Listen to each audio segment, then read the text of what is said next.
100 Level 1, The Broke Dreamer. You're 20 years old, sitting in a cramped rented room, staring at a notebook where you've written the word company and crossed it out 3 times because it feels too big for someone like you. You have $0 saved, a part-time job that barely covers rent, and an idea you're too scared to say out loud. You don't even know what a holding company is yet. You just know you're tired of trading hours for survival money. You register your very first small business, something tiny, a side hustle disguised as a company. It makes almost nothing, but for the first time, money doesn't just come from a boss. It comes from a decision you made yourself. Level 2, the hustler with one asset. At 22, your one small business is barely profitable, but it's yours, and you protect it like it's worth millions, even though it isn't yet. You reinvest every spare dollar back into it instead of spending it. You make rookie mistakes, mixing personal and business money, underpricing your work, saying yes to everything. But you're learning the difference between working in a business and owning one. This is the level where you first hear the phrase asset column and realize you've been thinking about money completely wrong your whole life. Level 3, the structure builder.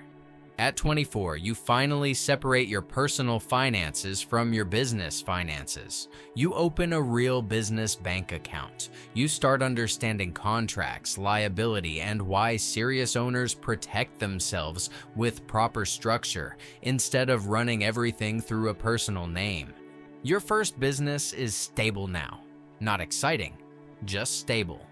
And stability, you realize, is the boring foundation every empire is built on, even though nobody posts about that part online. Level 4, the second asset. At 26, you use profit from your first business to acquire or start a second one, a completely different income stream. You don't know it yet, but you've just taken your first real step toward becoming a holding structure instead of a single business owner. Managing 2 businesses at once humbles you fast. You learn that systems matter more than hustle, that you can't personally do everything forever, and that hiring your first employee feels more terrifying than any financial risk you've taken so far. Level 5, the systemizer. At 28, both businesses run on documented processes instead of living entirely in your head. You hire a small team. You start thinking less like a worker and more like an architect of income. Cash flow between your businesses starts to feel less chaotic and more like a rhythm you can predict. This is the level where you understand a hard truth. An owner who is irreplaceable inside their own business doesn't actually own a business. They own a job they can never quit. Level 6, the formal holding structure.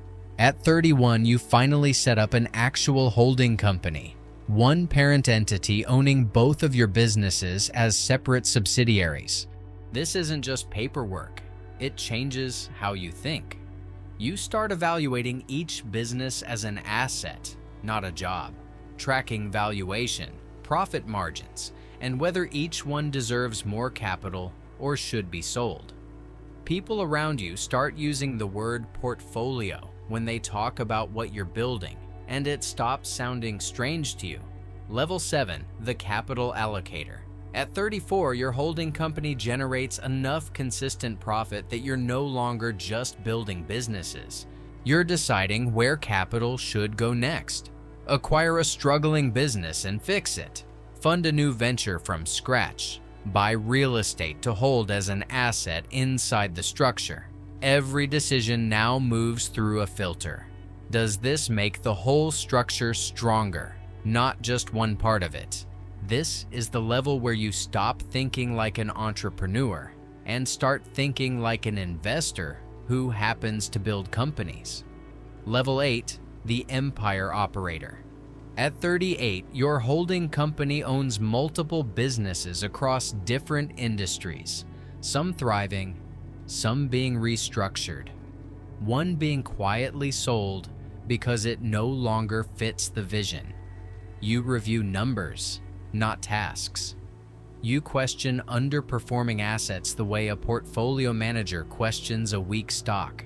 The pressure has changed too. It's no longer about survival. It's about protecting something dozens of employees and their families now depend on without you even meeting most of them personally. Level 9, the legacy structure.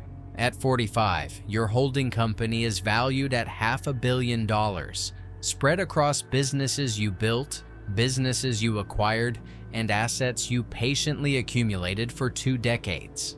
You look back at that 20-year-old version of yourself sitting in a cramped room too scared to even say the word company out loud. What changed wasn't luck. It was every boring structural decision made years before it mattered. Every system built before it was needed.